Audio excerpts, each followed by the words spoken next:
Welcome my dear student, Tapoban centre থেকে আমি সুকুমার পাল। দেখো, তোমাদের সঙ্গে আজকে যে বিষয়টা নিয়ে কথা বলবো সেটা হচ্ছে টেকনিশিয়ান ভ্যাকান্সি যে বেড়েছে বা বাড়ানোর কথা যে ছিল সেটা কিন্তু আজকে বাড়ালো, কিন্তু সেই অর্থে ভ্যাকান্সি ইনক্রিজ আমরা দেখতে পেলাম না। আমরা বিস্তারিত আলোচনা করে নেবো যে কীরকম পজিশনে এখন দাঁড়িয়ে আছে টেকনিশিয়ান গ্রেড 3-র ভ্যাকান্সি। তোমরা জানো টেকনিশিয়ান ভ্যাকান্সি বেরিয়েছিল ইতিপূর্বে, যেটা 9,000+ ভ্যাকান্সি মানে সিট ছিল, সেখানে এখন যেটা মানে ভ্যাকান্সি ইনক্রিজ হয়ে যেটা দাঁড়িয়েছে সেই ব্যাপারে আমি তথ্য দেবো তোমাদের। দেখো, এটা আরআরবি ওয়েবসাইটে অলরেডি পাবলিশড হয়ে গেছে। তো আমি তোমাদেরকে বলি, সবসময় আরআরবি ওয়েবসাইটের উপরেই আমরা কিন্তু ভরসা করবো সর্বান্তকরণে। যে ভ্যাকান্সি ছিল সেটা দেখো 9,144টা ভ্যাকান্সি ছিল, সেখান থেকে সেটা 18টা ক্যাটেগরি ছিল, এখন সেখানে 22টি ক্যাটেগরি হয়েছে এবং তার সঙ্গে জুড়েছে, মোট 40টা ক্যাটেগরিতে হয়েছে। এখন যে ভ্যাকান্সির পরিমাণ দেখতে পাচ্ছ 14,298টা হয়েছে টোটাল ভ্যাকান্সি। এই ভ্যাকান্সি নিয়ে অ্যাকচুয়ালি সন্তুষ্ট নয়, আরও ভ্যাকান্সি বেড়ে যাওয়ার কথা, দেখা যাক আরও ভ্যাকান্সি বাড়ে কি না। তো যাই হোক, এবার যে বাকিগুলো আসবে কমিউনিটি ওয়াইজ ওনারা রিভাইজড ভ্যাকান্সির যে তথ্য টেবিল দিয়েছে সেটা আমি ডিসকাস পরে করছি। তার আগে আমার যেটা বলা সেটা হচ্ছে যে এই পোস্ট প্যারামিটার, যে মেডিকেল স্ট্যান্ডার্ড, সুইটেবিলিটি, কারা দিতে পারবে বা কার যোগ্যতা এবং কোন জায়গায় ভ্যাকান্সি বেড়েছে সেই ব্যাপারে বিশদ তথ্য নিচেই রয়েছে, আমরা সেগুলো আলোচনা করব। কোয়ালিফিকেশান বা মেডিকেল স্ট্যান্ডার্ড যাদের ম্যাচ করবে তারা নতুন করে আবার যারা ফর্ম ফিল আপ করোনি এখনও, তারা কিন্তু ফর্ম ফিল আপ করতে পারবে, ঠিক আছে? তার মানে ব্যাপারটা আরেকবার ভালো করে বুঝিয়ে বলে দিচ্ছি। যারা ফ্রেশ ক্যান্ডিডেট, দেখো, fresh opportunity will be given to fresh eligible candidate to apply against CEN নম্বর এত 02/2024.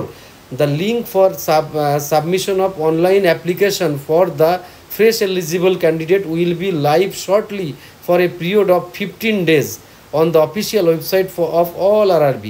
নোট দিস পয়েন্ট, এই জায়গায় বলা হয়েছে যে নতুন যারা ফর্ম ফিল আপ করতে চাও তারাও কিন্তু ফর্ম ফিল আপ করতে পারবে, আর 15 দিনের জন্য সুযোগ দেবে। এবার যারা এক্সিস্টিং ক্যান্ডিডেট, যারা তোমরা ফর্ম ফিল আপ করেছো, তারাও যদি চাও যে আরআরবি তোমরা চেঞ্জ করতে পারবে বা আরও অপশনগুলোকে বাড়াতে পারবে, সেগুলোও তোমরা কিন্তু সেখানে দিতে পারবে, ঠিক আছে? সে জায়গাও তোমাদের অবস্থাও ক্লিন বলে দিয়েছে। ব্যাপারটা আরেকবার বলি, যারা এক্সিস্টিং, যারা ফর্ম ফিল আপ করেছো, তারাও আরেকবার রিভিশন করতে মানে রিভাইজড করতে পারবে। তার জন্য তোমাদের একটা শর্ট পিরিয়ড 15 দিন দেওয়া হবে ওয়েবসাইটে, আর ওয়েবসাইটে সব জানানো হবে তোমাদেরকে। ওকে, এটা একটা বোঝা গেল। আর এই টার্ম অ্যান্ড কন্ডিশন সব আর আনচেঞ্জ থাকবে, অন্য অন্য যা কিছু আছে সবগুলো। আশা করি বোঝাতে পারলাম ব্যাপারটা। এবার আমরা চলে আসি আরেকটা কথা এখানে ডিসকাস করি। দেখো প্রিয় স্টুডেন্ট, তোমরা কখনোই টাউটাবাজদের পাল্লায় পড়ো না, কখনো তোমরা মানে লিগালি সরকারি চাকরি পাবে সেরকম মেন্টালিটি নিয়েই পড়ো। কোনো রকম যে যারা দালাল বা ব্রোকার তাদের পাল্লায় কিন্তু পড়বে না, সে কথাটা বারবার আরআরবি হাইলাইট করে, ঠিক আছে? পরে চলে আসি, দেখো কোন কোন ভ্যাকান্সি কোথায় আছে ডিটেলস দিয়ে দিয়েছে। 19 নম্বর ক্যাটেগরি, 18 ক্যাটেগরি অবধি ছিল, তারপরে যে ক্যাটেগরিগুলো বেড়েছে সেই ক্যাটেগরিগুলোর ডিটেলস এখানে দেওয়া আছে। দেখো বাঁদিকে এই 19 নম্বর ক্যাটেগরি, আর তার পোস্ট হচ্ছে টেকনিশিয়ান গ্রেড 3 টেলিকমিউনিকেশন, এটা। তারপরে দেখো কি আছে, এবার দেখো কোয়ালিফিকেশন কি, ম্যাট্রিকুলেশন, এসএসএল মানে মাধ্যমিক পাস বা আইটিআই থাকতে হবে সাথে, এবং এনসিবিটি, এরকম ইলেকট্রনিক মেকানিক ওয়্যারম্যান বা ইলেকট্রিক ফিটার থাকতে হবে। এই রকম টাইপের কিন্তু মানে কোয়ালিফিকেশন দিয়ে দিয়েছে, তোমরা দেখলেই বুঝতে পারবে।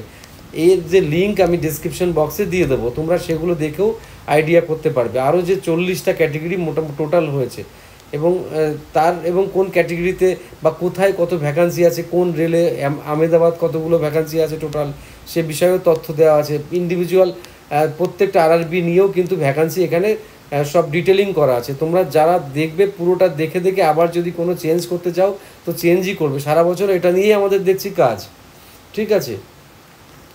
পরীক্ষা নিয়ে কোনো নামগন্ধ নেই, এইসব নিয়েই চলছে।